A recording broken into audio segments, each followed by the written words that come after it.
Libido is sexual desire, sexual instinct.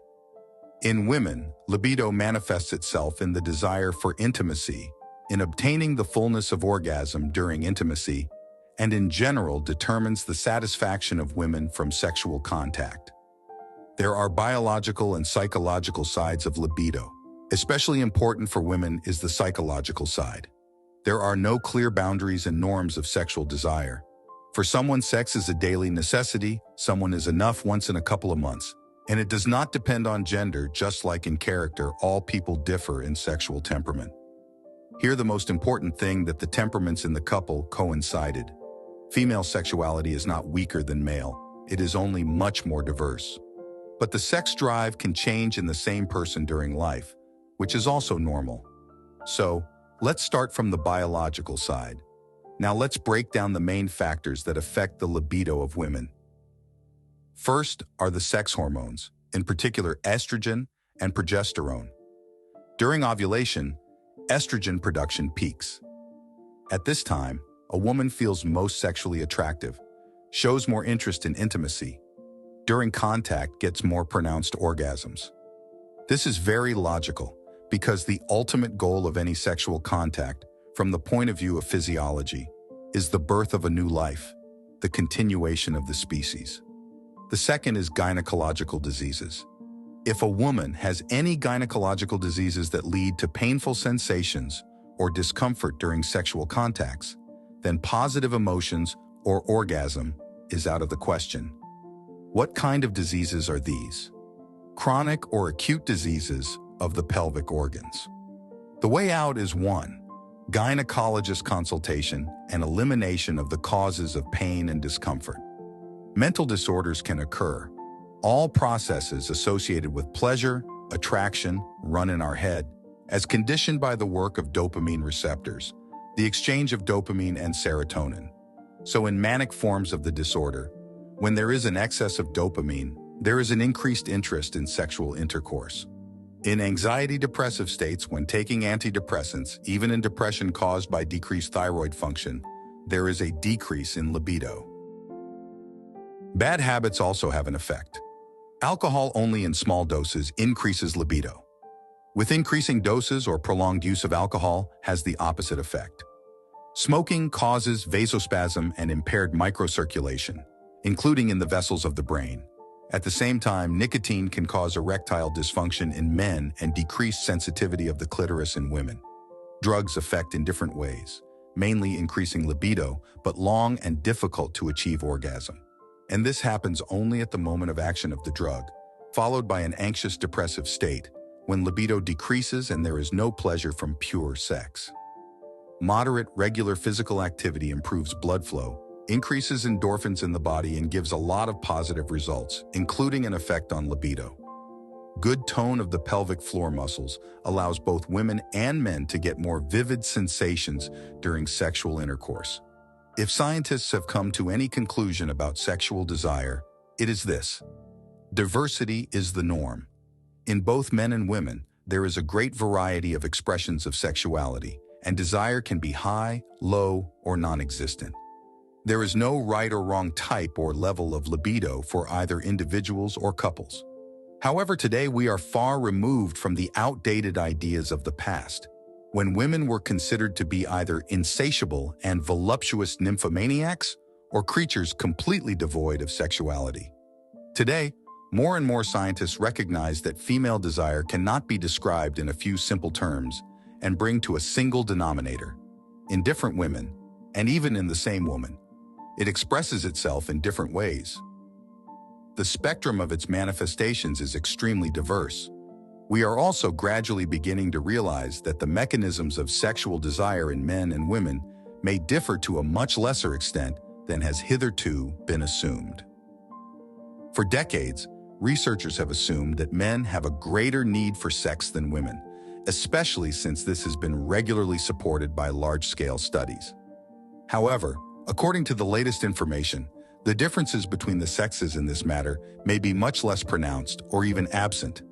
It all depends on how we define and measure this same-sex drive. A woman blossoms by the age of 30. Most people experience their first real orgasm only when they reach middle age. At this time, many experiment, begin to enjoy active positions, and learn new things.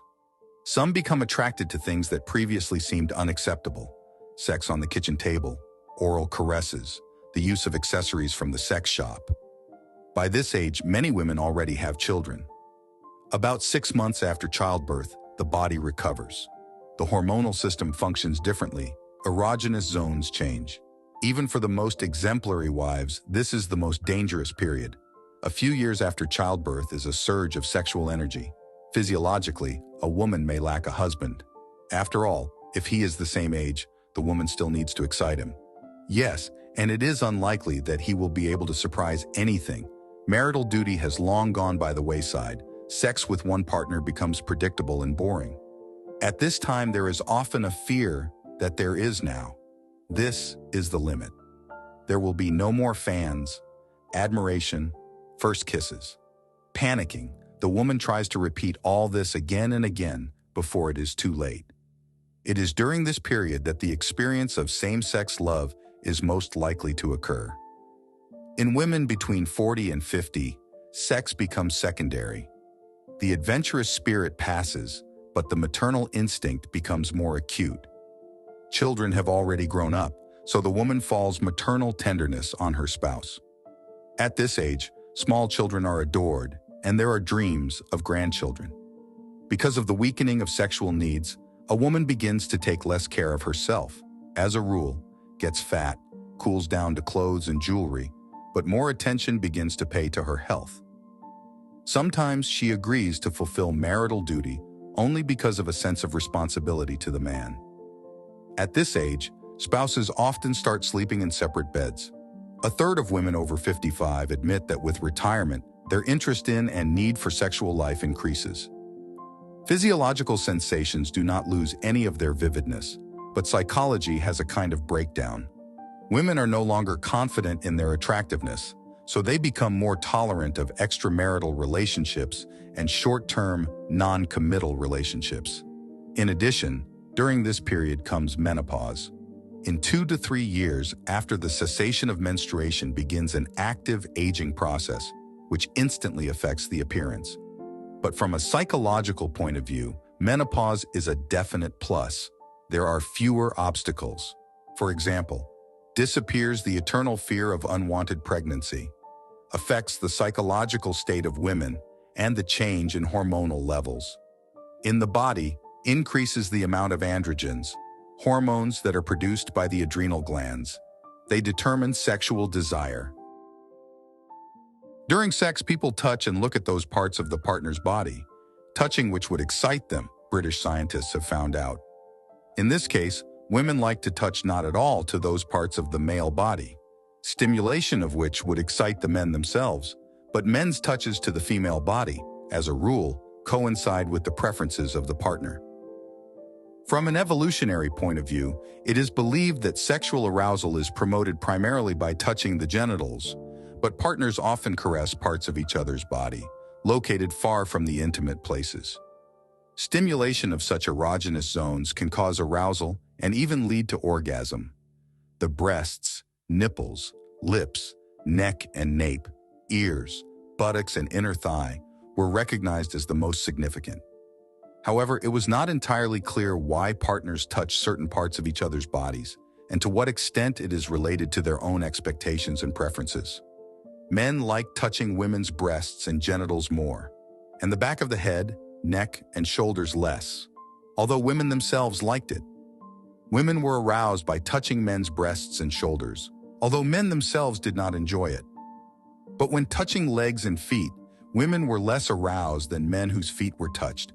There was also a difference in which areas each partner was aroused by looking at. For example, if a man looked at a woman in the eyes, she was much more aroused than the man himself. Men were aroused by looking at their genitals, but women did not like to look at them very much.